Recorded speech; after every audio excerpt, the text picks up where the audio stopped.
ये हमारा last chapter है हमारे सी प्लस प्लस के कोर्स का। वैसे तो उसके बाद ऑब्जेक्ट ओरिएंटेड प्रोग्रामिंग का भी सेक्शन आता है, लेकिन वो आपके सिलेबस में शामिल नहीं है। ठीक है। तो फाइल्स का बेसिकली जरूरत क्या है? हम इसमें अपना डाटा परमानेंट बेसिस पे स्टोर कर सकते हैं, ये इसका सबसे बड़ा फायदा है इसका। ठीक है। नॉर्मली जब आप सी प्लस प्लस में कोई प्रोग्राम बनाते हैं तो जितना भी डाटा होता है वो वेरिएबल्स के अंदर जा रहा होता है। और वेरिएबल्स में डाटा किस वक्त तक रहता है? जब तक कि आपका प्रोग्राम चल रहा है। जैसे ही प्रोग्राम की एग्जीक्यूशन कंप्लीट होती है तो वेरिएबल्स का डाटा खत्म हो जाता है। ठीक है। रैम के अंदर जा रहा होता है सारा डाटा आपका। तो रैम के अंदर डाटा उसी वक्त तक रहता है जब तक आप प्रोग्राम चल रहा है। ठीक है। तो लेकिन अगर आप अपना डाटा परमानेंट बेसिस पे स्टोर करना चाहते हैं, लाइक मैंने एक छोटा सा सॉफ्टवेयर बनाना है अपने कॉलेज का, उसमें स्टूडेंट्स का जो डाटा है वो मैंने परमानेंट बेसिस पे स्टोर करना है। वो बार बार तो नहीं इनपुट दूंगा मैं हर बार। जब भी प्रोग्राम चलेगा वो हर बार तो नहीं इनपुट दूंगा। वो तो मैंने उसको परमानेंट बेसिस पे स्टोर करना है। तो आप कहाँ स्टोर करेंगे फिर? फाइल्स के अंदर। अब फाइल्स के अंदर स्टोर करने का मुख्तलिफ तरीके होते हैं। File is basically a collection of related records. Record किसे कहते हैं?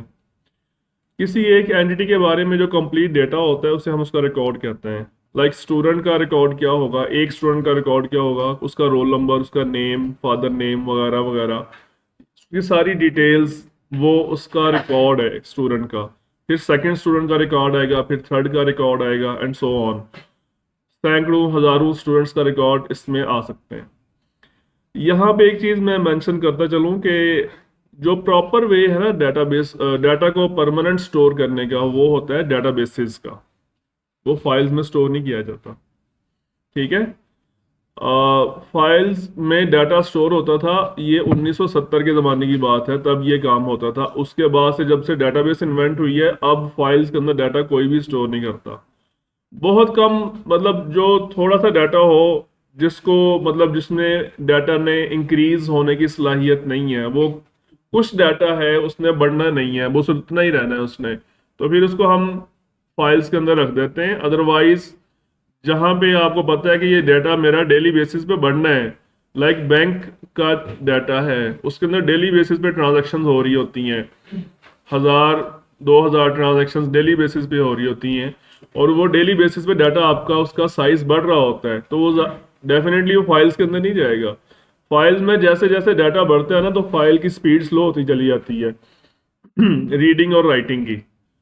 तो फिर अल्टीमेटली एक स्टेज ऐसी आती है कि आपका सॉफ्टवेयर बहुत ज़्यादा स्लो हो जाता है। तो फिर उसका सोल्यूशन क्या है कि आप डाटाबेस में डाटा स्टोर करें। डाटाबेस में आप चाहें millions and billions of records भी स्टोर करते हैं, उसको कोई फर्क नहीं पड़ता, उसका कोई उसके आर्किटेक्चर ही डिफरेंट है उसका डाटाबेस का। ठीक है। तो रिकॉर्ड्स की समझ आई? रिकॉर्ड्स क्या होते हैं? फाइल्स का एक पर्पस तो ये होता है कि आप यूजर से इनपुट लें डेटा, और उसको वेरिएबल्स में स्टोर करें, और फिर अपने प्रोग्राम के थ्रू उसको फाइल के अंदर जाके स्टोर कर दें। और फिर जब चाहें फाइल से डाटा रीड भी किया जा सकता है। ये जो काम हो रहा है, ये क्या हो रहा है, ये this is writing to the file. File में डाटा जा रहा है, राइट हो रहा है। इन फ्यूचर आप वहां से डाटा दोबारा रीड भी कर सकते हैं, उठा भी सकते हैं, देख भी सकते हैं। और बेसिकली पर्पस होता यही है डाटा स्टोर करने का, कि इन फ्यूचर आप उस डाटा को वापस दोबारा देख सकें। ठीक है। दूसरा एक और पर्पस है कि समटाइम्स कंसोल पे इनपुट देना इतना कन्वीनियंट नहीं होता, फाइल से इनपुट देना ज्यादा आसान होता है। क्या मतलब इस बात का? कंसोल क्या चीज है? कंसोल से मुराद जब आप प्रोग्राम रन करते हैं सी प्लस प्लस का, तो एक ब्लैक स्क्रीन सामने आती है, उसी को कंसोल कहते हैं। सी आउट का फंक्शन के नाम अंदर आता है कंसोल आउटपुट। सी इन के अंदर क्या आता है? Console input. इट मींस कि वो कंसोल से रेलिवेंट फंक्शंस हैं, आउटपुट और इनपुट। वहां पे अब यूजर मुस्तकिल इनपुट दे रहा होगा, तो समटाइम्स प्रोग्राम क्रैश भी हो सकता है, किसी वजह से प्रॉब्लम आ सकता है, तो आपका सारा इनपुट जाया भी हो जाता है, हो सकता है। लेकिन आप ऐसा करें, उसका बेहतर सोल्यूशन ये है कि अपने जितना भी डेटा है ना, वो सारा एक फाइल के अंदर लिख के सेव कर लें। कौन सी फाइल के अंदर? ये नोट पैड में जाएं, और यहाँ पे जितना भी आपका डाटा है ना, उसको यहाँ पे लिख के सेव कर लें। इसमें नॉर्मली प्रॉब्लम नहीं होती। आप आसानी से कन्वीनियंटली डाटा इसमें आप सेव कर सकते हैं। दरमियान में अगर आप थक गए हैं या कोई आपको काम है तो आप उसको सेव करके चले जाएं, वापस आकर यहीं से स्टार्ट कर दें। कंसोल में ये फैसिलिटी नहीं है, ठीक है। वो आपको जस्ट कंसोल ओपन हुआ है तो आपने सारा इनपुट कंप्लीट करना है उसका, ठीक है। तो यहाँ पे आप अपना सारा डाटा लिख दें। फॉर एग्जांपल मैं स्टूडेंट का रोल नंबर लिखना है 1, उसका नाम अली, उसका फादर नेम ये और उसका फ़ोन नंबर ये। अब मैंने इसको नेक्स्ट लाइन में गया, यहाँ पे उसका सेकंड का मैंने इनपुट देना शुरू कर दिया। इस तरह से मैं यहाँ पे जितने स्टूडेंट्स का डाटा चाहे इनपुट दे सकता हूँ, लेकिन ये सेव करूंगा अभी, जस्ट यहाँ पे इनपुट नहीं हो रहा है अभी। फाइल के अंदर डाटा सेव हो जाएगा, चाहे आप यहाँ पे सैकड़ों हजारों स्टूडेंट्स का डाटा एंटर कर दें और उसके बाद फाइल को कर दें आप सेव। उसके बाद आप अपने प्रोग्राम में जाएं और प्रोग्राम में जाके प्रोग्राम के अंदर एक छोटा सा कोड लिखना होगा आपको, और वो फाइल में पड़ा हुआ डाटा सारा उठा लेगा, प्रोग्राम के अंदर ले आएगा with in seconds, with in fraction of second.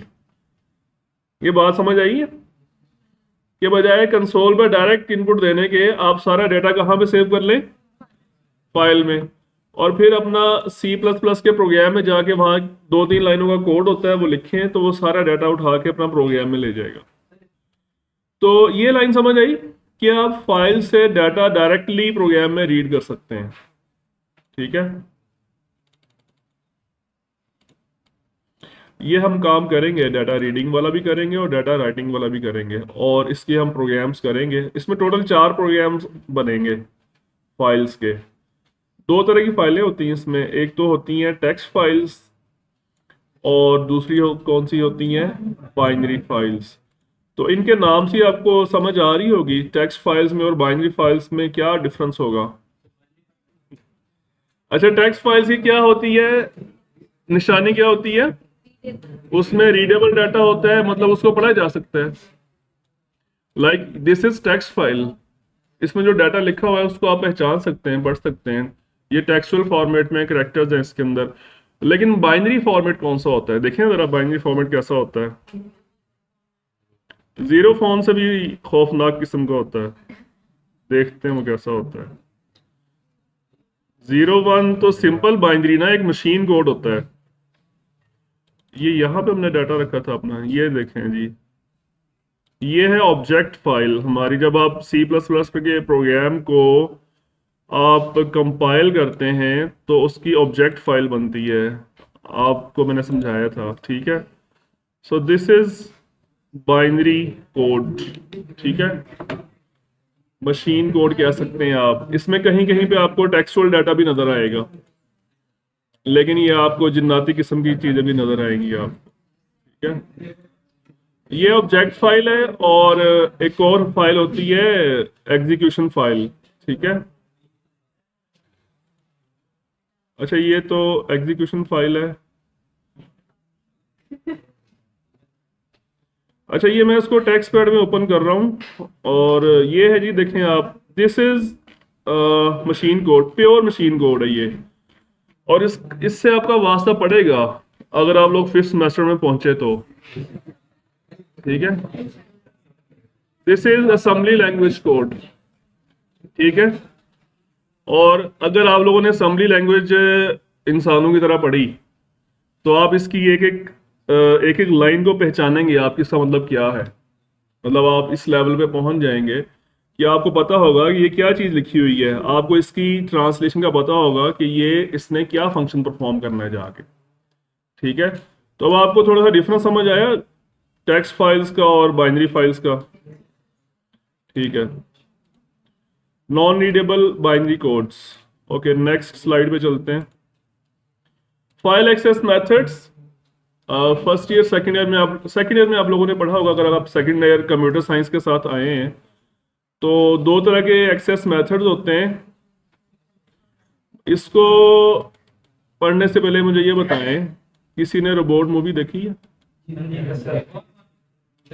Indian जो है, उसके अंदर वो एक सीन आता है कि वो बार्बर की शॉप पे बैठा होता है वो,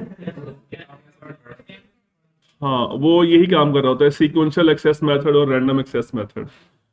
बुक को ऐसे मूव कर रहा होता है ना, तो खैर उन्होंने बहुत दूर की बात कर दी थी उन्होंने। तो उसमें रैंडम एक्सेस का मतलब क्या होता है और सीक्वेंशियल का मतलब क्या होता है? सीक्वेंशियल का मतलब यह होता है कि अगर आपने फर्ज करें पेज नंबर 500 पे जाना है तो आपको पहले वाले 499 पेजेस पढ़ के जाना पड़ेगा आपको, ठीक है। और रैंडम एक्सेस क्या होगा? अगर आपने पेज नंबर 500 पे जाना है तो आप डायरेक्टली जा सकते हैं, पहले वाले पेजेस को स्किप करके डायरेक्ट 500 पे जा सकते हैं, ठीक है। तो आप मुझे ये बताएं इनमें से स्लोअर मेथड कौन सा है और फास्टर मेथड कौन सा है? सिक्वेंशियल स्लोअर मेथड है, ठीक है, बिकॉज उसमें आपको सारा डाटा रीड करके जाना पड़ता है, प्री रेक्विजिट्स सारे रीड करके जाने पड़ते हैं, ठीक है। और फास्टर ये रैंडम वाला है जिसमें आप डायरेक्टली मूव कर सकते हैं, ठीक है। ये बात समझ आ गई?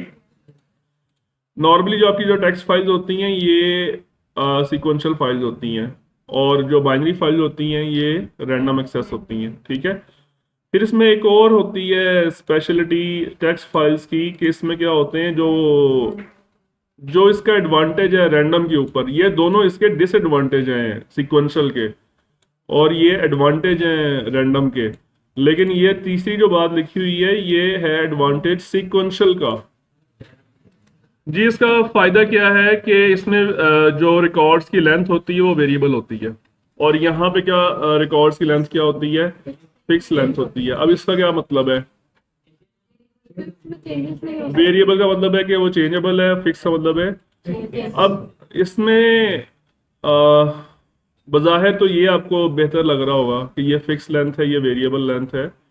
इसका मतलब ये होता है कि अगर फर्ज करें हमारे पास एक रिकॉर्ड है, फॉर एग्जाम्पल एक नेम है अली, ठीक है। अब अली को मेमोरी के अंदर स्टोर करने के लिए कितने बाइट्स चाहिए? 3 बाइट्स। और एक नाम है फर्ज करें हुजैफा, उसमें कितने कैरेक्टर्स हैं? 6 है, 7 कर लेते हैं, ठीक है। अब ये फिक्स लेंथ में क्या प्रॉब्लम होगा कि नेम के लिए एक एलोकेटेड मेमोरी होगी और उसका साइज फिक्स होगा, फॉर एग्जांपल 15 बाइट्स होंगे उसके लिए। अब कुछ नाम छोटे हैं कुछ बड़े हैं, वो सब के लिए 15 बाइट्स का 15 बाइट्स की जगह ही इस्तेमाल करेगा। फॉर एग्जांपल 6 नाम है तो उसने 15 × 6 90 बाइट्स का डाटा यूज करना है उसने। लेकिन वेरिएबल लेंथ में क्या होता है कि उसके जितना नाम के करेक्टर्स हैं वो उतना ही यूज करता है। 15 की जगह है तो वो नाम आ गया 3 बाइट्स का, तो वो 15 बाइट्स यूज नहीं करेगा, 3 बाइट्स यूज करेगा, ठीक है। तो ये मेमोरी एफिशिएंसी नहीं होगी इसके अंदर। तो फिक्स लेंथ का यहाँ पे फिर प्रॉब्लम क्या होता है, यहाँ पे मेमोरी आपकी वेस्ट होती है फिक्स लेंथ में। और लेकिन ये इस मेमोरी वेस्टेज की वजह से ही ये डायरेक्ट एक्सेस परफॉर्म करता है ना। इंटरेस्टिंग बात, अगर ये मेमोरी वेस्टेज ना हो तो ये डायरेक्ट एक्सेस नहीं कर सकेगा। क्या मतलब इस बात का? इसको पता है कि रिकॉर्ड नंबर 500 है, मैंने वहां पे जाना है तो वो फलाने बाइट से स्टार्ट होगा। क्यों? फिक्स लेंथ है, सारे फिक्स लेंथ है ना। उसको पता है कि हर रिकॉर्ड 15 बाइट्स का है, तो रिकॉर्ड नंबर 500 जो है वो बाइट नंबर 7500 से स्टार्ट होना है। तो पहले वाले पढ़ने की जरूरत ही नहीं है, डायरेक्ट 7500 पे जाओ। समझ आ रही है बात ये? और वेरिएबल लेंथ में क्या होता है, कम ज्यादा रिकॉर्ड्स कम ज्यादा लेंथ होती है ना, उसको नहीं आइडिया होता कि 500 रिकॉर्ड किधर से जाकर शुरू होना है। तो यही वजह है कि इस वजह से वो डायरेक्ट एक्सेस और सिक्वेंशियल एक्सेस परफॉर्म करता है, ठीक है। नेक्स्ट हमारा टॉपिक है जो हमारी फाइलिंग से ज्यादा बहुत ज्यादा अटैच है, इसे हम कहते हैं स्ट्रीम। स्ट्रीम का लफ्जी मतलब क्या होता है उर्दू में? बहाव। और इसको आई थिंक नदी भी कहते हैं ना। नदी में होता है पानी का बहाव, यहाँ पे किस चीज का बहाव होगा? बाइट्स का। शाबाश, सीरीज ऑफ बाइट्स। यहाँ पे बाइट्स का फ्लो होगा बिटवीन बिटवीन किस किस के दरमियान? Program and file. डाटा का एक्सचेंज किया जाएगा बिटवीन प्रोग्राम एंड फाइल। अब प्रोग्राम के अंदर क्या चीज होती है? प्रोग्राम के पास होते हैं बाइट्स और प्रोग्राम के पास होते हैं वेरिएबल्स, एरेज, स्ट्रक्चर्स, जहां पे वो डाटा रखता है अपना। और फाइल के अंदर क्या होते हैं? रिकॉर्ड्स। वो दोनों काम कर सकता है, वो प्रोग्राम से डाटा भेज सकता है फाइल की तरफ और फाइल से डाटा मंगवा सकता है प्रोग्राम की तरफ। अब रीडिंग कौन सा अमल होता है और राइटिंग कौन सा अमल होता है? हाँ बिल्कुल सही। जब फाइल से डाटा आ रहा है प्रोग्राम की तरफ, मतलब आप प्रोग्राम के पॉइंट ऑफ व्यू से सोचना है आपने। अगर आप यू आर द प्रोग्राम और आप फाइल से डाटा मंगवा रहे हैं, तो आप क्या कर रहे हैं, रीड कर रहे हैं। और जब आप फाइल की तरफ डाटा भेज रहे हैं, वो क्या है, राइट। ठीक है। तो स्ट्रीम्स हमारे पास दो तरह की हैं, एक स्टैंडर्ड इनपुट स्ट्रीम है और एक स्टैंडर्ड आउटपुट स्ट्रीम है। इनके ऊपर आपने थोड़ा सा काम किया भी हुआ है। जब आप कीबोर्ड से डाटा रीड कर रहे होते हैं तो वो in the form of stream ही आ रहा होता है। सीन का आपने इस्तेमाल किया था ना। तो जब आप कीबोर्ड से डाटा इनपुट ले रहे होते हैं तो वो एक शक्ल है स्टैंडर्ड इनपुट स्ट्रीम की। ये जो वर्ड्स है ना मैंने बताए हुए हैं आपको, स्टैंडर्ड इनपुट, स्टैंडर्ड आउटपुट, इसका मतलब क्या होता है। Standard input represents keyboard.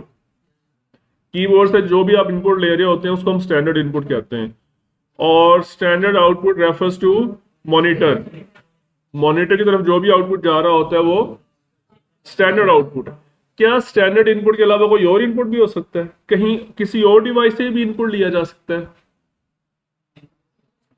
Mouse से भी तो लिया जा सकता है, फाइल से भी लिया जा सकता है। और इनपुट डिवाइसेस बहुत सारी होती हैं, लाइक जॉयस्टिक है। जी। हाँ लिया जा सकता है, सी प्लस प्लस में लिया जा सकता है। आपका पूरा operating system C plus plus में बना हुआ है। पूरा ऑपरेटिंग सिस्टम विंडोज सारी सी प्लस प्लस में बनी हुई है। C plus plus assembly language में बनी हुई है, माउस के जरिए इनपुट जाता है। लेकिन फिलहाल आप जिस लेवल पे काम कर रहे हैं अभी आप फिलहाल कीबोर्ड से ही ले रहे हैं इनपुट। ठीक है। कोडिंग के थ्रू ही सारा काम होता है, हम डायरेक्ट तो बात करते ही नहीं सिस्टम के साथ। ठीक है। तो आप स्टैंडर्ड इनपुट के अलावा और बहुत सारे डिवाइसेस से इनपुट रिसीव कर सकते हैं, लेकिन उसमें से वाहिद कीबोर्ड ऐसी डिवाइस है जिसको स्टैंडर्ड इनपुट कहा जाता है। ठीक है। और इस इनपुट के अमल को हम कहते हैं एक्सट्रैक्शन। और ये जो इनपुट आप ले रहे होते हैं कीबोर्ड से प्रोग्राम की तरफ, ये भी स्ट्रीम की शक्ल में ही आ रहा होता है, इन द फॉर्म ऑफ बाइट्स। ठीक है। स्ट्रीम का वर्ड जहां पर भी है आपने यही कहना है, बाइट्स की कलेक्शन, स्ट्रीम ऑफ बाइट्स। ठीक है। और स्टैंडर्ड आउटपुट स्ट्रीम जो है ये आपकी स्टैंडर्ड आउटपुट स्क्रीन से रिलेटेड होते हैं, यानी कि मॉनिटर से। और ये अभी तक आपने सी आउट के थ्रू ये सारा काम किया हुआ है आप लोगों ने। सही है। ये देखें, आपने जो प्री डिफाइंड स्ट्रीम ऑब्जेक्ट्स हैं, सीन का ऑब्जेक्ट आपने यूज किया हुआ है, लेकिन वो भी फिलहाल आपने किसके लिए यूज किया है, कीबोर्ड के लिए। लेकिन यही ऑब्जेक्ट यूज होगा फाइल से भी, फाइल से डाटा मंगवाने के लिए। और इसको हम इन फ्यूचर अभी नेक्स्ट लेक्चर में हम सीन को यूज करेंगे फाइल से डाटा रीड करने के लिए। ठीक है। तो ये जो ऑब्जेक्ट्स हैं ना हमारे पास, चार स्टैंडर्ड ऑब्जेक्ट्स हैं स्ट्रीम के, ये स्टैंडर्ड डिवाइस से हट के किसी और डिवाइस या किसी और फाइल से भी डाटा मंगवाया जा सकता है या भेजा जा सकता है। ठीक है। सी आउट वैसे तो लिंक है मॉनिटर के साथ, लेकिन सी आउट के जरिए हम फाइल के अंदर डाटा राइट भी करेंगे। ठीक है। और फिर ये सी एरर, ये आपने ऑब्जेक्ट्स पढ़े ही नहीं है, सी एरर और सी लॉग, ये भी स्ट्रीम के ही ऑब्जेक्ट्स हैं और ये फाइल्स के अंदर इस्तेमाल होगा इनका। ठीक है। फिलहाल तो बाय डिफॉल्ट तो ये तीनों मॉनिटर के साथ अटैच हैं, लेकिन हम इनको इन दोनों को तो हम मॉनिटर के साथ ही रहने देंगे, इन दोनों को। ठीक है। लेकिन ये आपका जो सी आउट है ये मॉनिटर से हटा के यहाँ पे क्या करेंगे, क्या करेंगे, फाइल। कीबोर्ड कहाँ से आ गया, कीबोर्ड तो इनपुट से रिलेटेड है ना। तो सी आउट को आप बाय डिफॉल्ट अभी तक जो आपने यूज किया था वो मॉनिटर के साथ यूज किया था। अब मॉनिटर की जगह पे क्या करेंगे, फाइल, डाटा आपका जाएगा फाइल के अंदर। और इसी तरह सीन में भी आप कीबोर्ड से हटा के फाइल, फाइल से डाटा रीड करेंगे सीन के थ्रू। ठीक है। ये आपकी हेडर फाइल्स हैं, आई स्ट्रीम और ओ स्ट्रीम, इनपुट स्ट्रीम और आउटपुट स्ट्रीम। ये भी अभी हम इसकी हायरार्की देखते हैं। ये जो बिल्ट इन आपके पास स्ट्रीम्स है उसका एक ओवरव्यू दिया है कि मेन जो इन सब की जो पेरेंट स्ट्रीम है वो है इनपुट आउटपुट स्ट्रीम। इन दोनों की फिर चाइल्ड स्ट्रीम्स हैं, इनपुट स्ट्रीम और आउटपुट स्ट्रीम अलग अलग कर दी है। फिर इनपुट स्ट्रीम की फर्दर आगे दो चाइल्ड हैं। क्या मतलब इसका, आई एफ का क्या मतलब है, इनपुट फाइल स्ट्रीम, और ये इनपुट आउटपुट स्ट्रीम, और ये क्या है, आउटपुट फाइल स्ट्रीम, और ये क्या है, इसमें से ये जो हमने इस कलर में इसको हाईलाइट किया हुआ है ना, ये इनको आपने यूज करना है इन फाइल्स के प्रोग्राम्स में। बाकी आपको पता होना चाहिए कि ये स्ट्रीम्स किस, इसकी हायरार्की क्या है, लेकिन इसमें से जो यूजेज है हमारा फाइल्स के अंदर वो इन 3 फाइल्स का है। ठीक है, input file stream, output file stream और फाइल स्ट्रीम। तो इनके नेम से कुछ आइडिया हो रहा है कि ये किस काम के लिए इस्तेमाल होती हैं? इसके अवेलेबल इसका बताएं। इनपुट फाइल स्ट्रीम ये जस्ट फॉर रीडिंग इस्तेमाल होगी, डाटा रीडिंग के लिए, और ये डाटा राइटिंग के लिए इस्तेमाल होगी, आउटपुट फाइल स्ट्रीम, और ये बोथ टास्क के लिए, रीडिंग के लिए भी और राइटिंग के लिए। तो फिर ये ज्यादा यूजफुल नहीं हुई एफ स्ट्रीम, फाइल स्ट्रीम? बज़ाहिर तो ऐसे लग रहा है कि ये ज्यादा यूजफुल है क्योंकि इसमें दोनों काम हो रहे हैं, लेकिन समटाइम्स हमने जस्ट राइटिंग करनी होती है, इनपुट करना ही नहीं होता, हमने जस्ट राइटिंग करनी है, रीडिंग नहीं करनी है हमने। तो फिर तो हमें मतलब यूजलेस है ना हमारे लिए ये, फिर हम सिर्फ इसको इस्तेमाल करेंगे। इसी तरह समटाइम्स हमने जस्ट रीडिंग करनी है तो फिर इसको इस्तेमाल करेंगे। ठीक है, अगर हम इसको इस्तेमाल करते हैं तो हमारा मेमोरी के ऊपर लोड जरा ज्यादा हो सकता है ना, तो उससे अवॉइड करने के लिए जितना को आपका काम है आप उतनी उस फाइल को यूज करें आप। ठीक है, तो आज हम यहाँ तक ही करेंगे।